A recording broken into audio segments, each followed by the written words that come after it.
All right, man, peace. So the game of the night on Friday night was undoubtedly the Boston Celtics at the Oklahoma City Thunder. We were able to see many of the traits that have become very much associated with certain players that were involved in this game, as well as both teams. Kyrie Irving started off slow, but of course, in the clutch, he shined. Russell Westbrook started off fast, as usual, with him.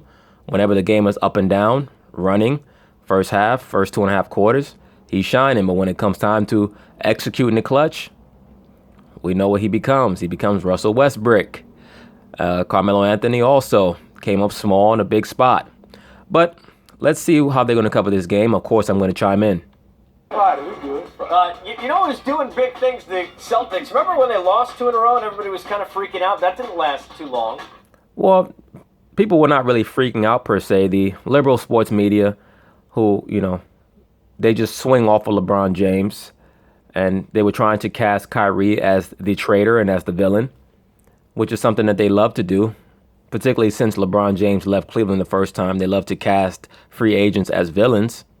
They were rooting against Kyrie doing well in Boston. After Gordon Hayward went down, they were trying to heap an inordinate amount of pressure on Kyrie Irving. But the last 6 games have showed you why Kyrie made the decision that he's made. Too long. 6 straight. Also, let me say this also. The folklore about the leprechaun really comes from the original, the almost the proto-indigenous people of the British Isles, who were black pygmies. Okay? But that's neither here nor there. We'll deal with that in another video. Straight. That bottom line. Scoring a lot of points. The defense. There it is. People wonder, right? No Bradley, no Crowder. Oh, man, Stephen A. Smith must be mad as hell. 2 niggas with hoodies on. I bet you Stephen A. saying, well, but those white folks, they're scared. Crowder, how would they do? Melo in the hoodie. Kyrie. Sure that's Melo? Hey, look. Early on, everybody was getting at it. Steven Adams. Oh, wait a sec. This was a very physical game. Played at a very high level, very hard from start to finish. Boston brings it, boy.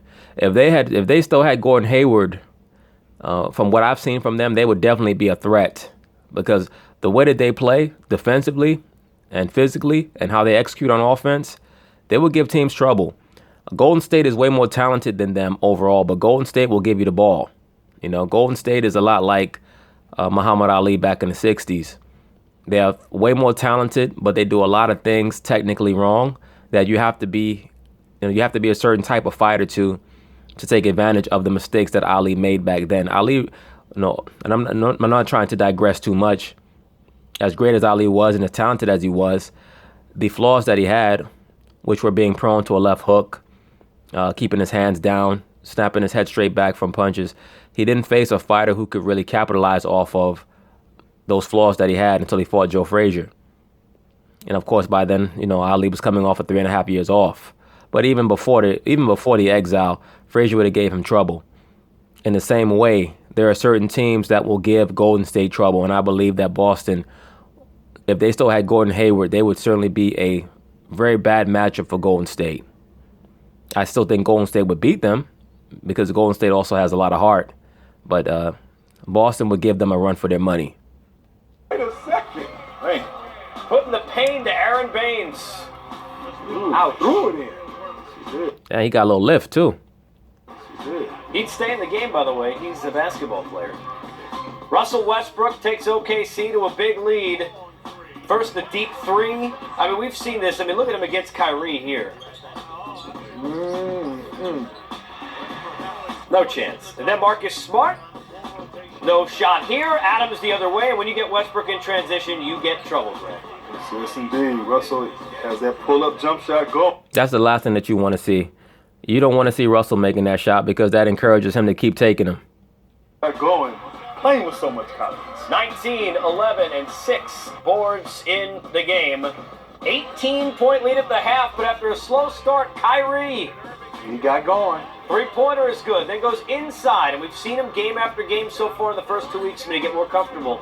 He knows how to take angles, he understands how to play, and one of the best I've ever seen finishing around the rim.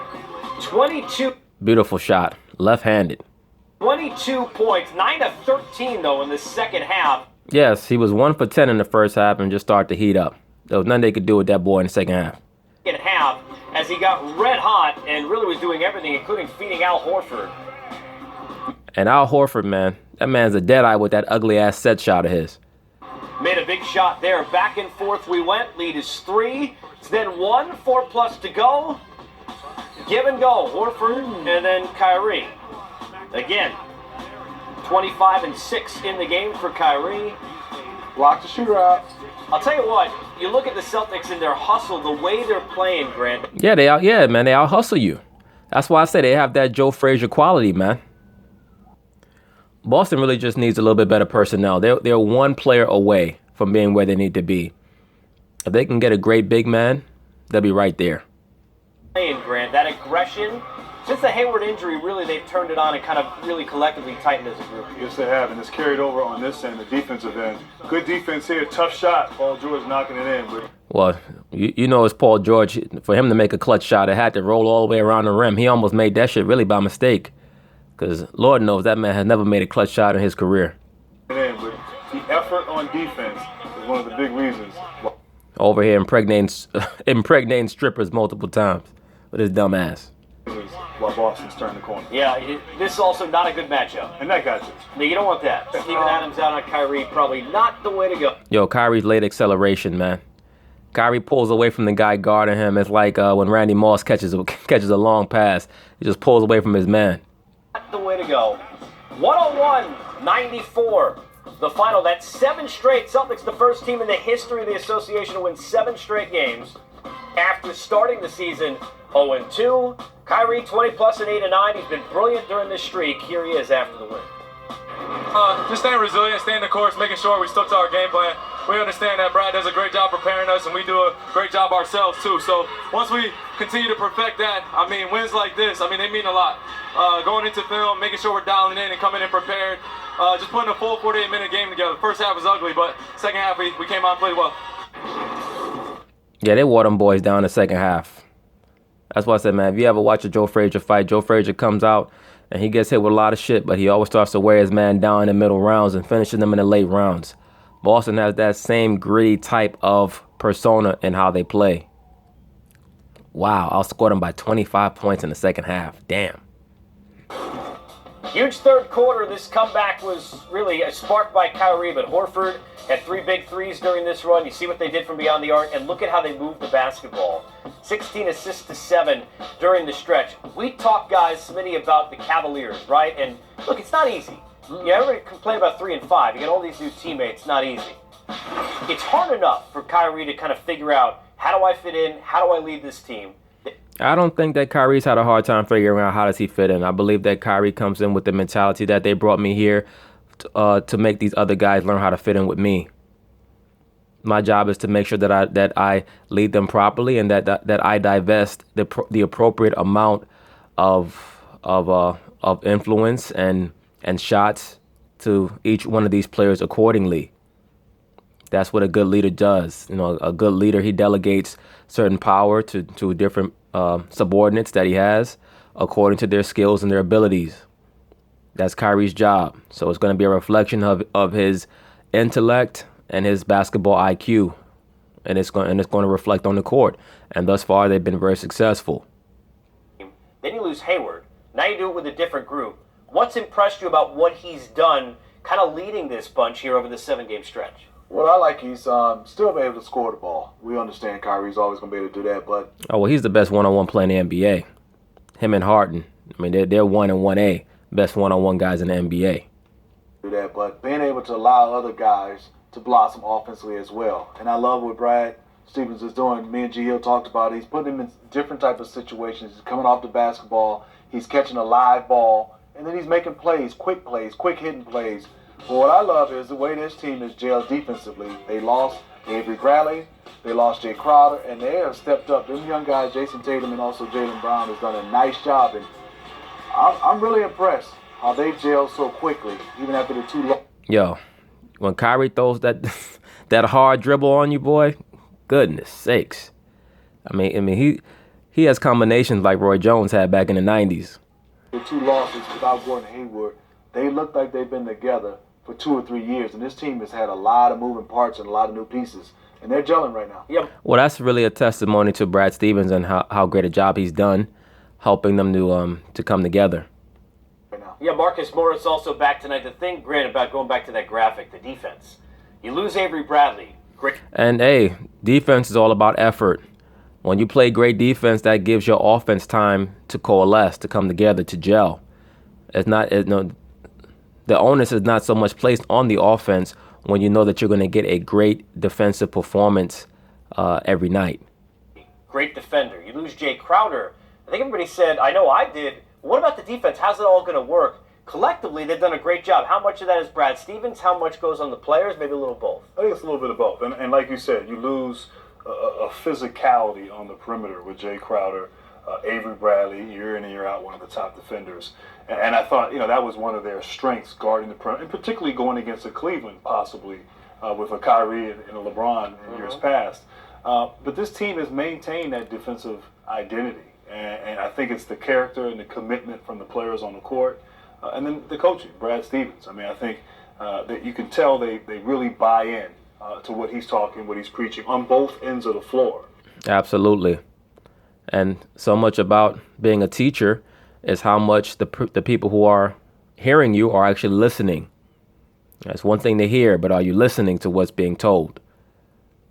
Floor. And to go through some adversity, you have young players inserted into a starting lineup, and Jaylen Brown, Jason Tatum, they're thriving, they're understanding their defensive rotations. Everyone's sort of coming together quickly, and I think they'll get better. But Kyrie Irving, his leadership, as Smitty talked about, and what he's doing, just bringing a confidence, bringing a similar sort of swagger that Isaiah Thomas brought last year to that. No, even more. Isaiah Thomas on his best day is not Kyrie. I'm sorry. And I like Isaiah. I think that he's accomplished a great deal in the NBA, being a guy 5'9", averaging damn near 30 points a game in one season at 5'9". But no, on his best day, he's not Kyrie. Last year to that team, he's fitting in nicely, and I like this team and their upside and their potential. It's the kind of swagger you see on the inside stuff. But anyway, that's the coverage of the Boston Celtics versus Oklahoma City Thunder game. I very rarely cover individual games, but I felt like that one was able to display a lot of the attributes or characteristics of many of the more notable players that were involved in the game. And I think that game also showed you where both those teams need to go and where they need to develop. Boston needs to improve their offense, their offensive execution. And Oklahoma City, they're still going to need time to gel. And they're going to have to figure out who's going to be their big play performer in big spots, because they currently don't have any players on their team who have a history of playing big in big spots. They have 3 stars, and none of them have a history of playing big in big spots. So they're going to have a hard time in close games down the stretch executing against top teams, period. Because Russell Westbrook is going to turn into Westbrick. Carmelo is going to disappear because he's never been there before. Plus, he's very mechanical in big spots. Everybody knows what he's going to do. And Paul George has never hit a game-winning shot in his life. But anyway, peace.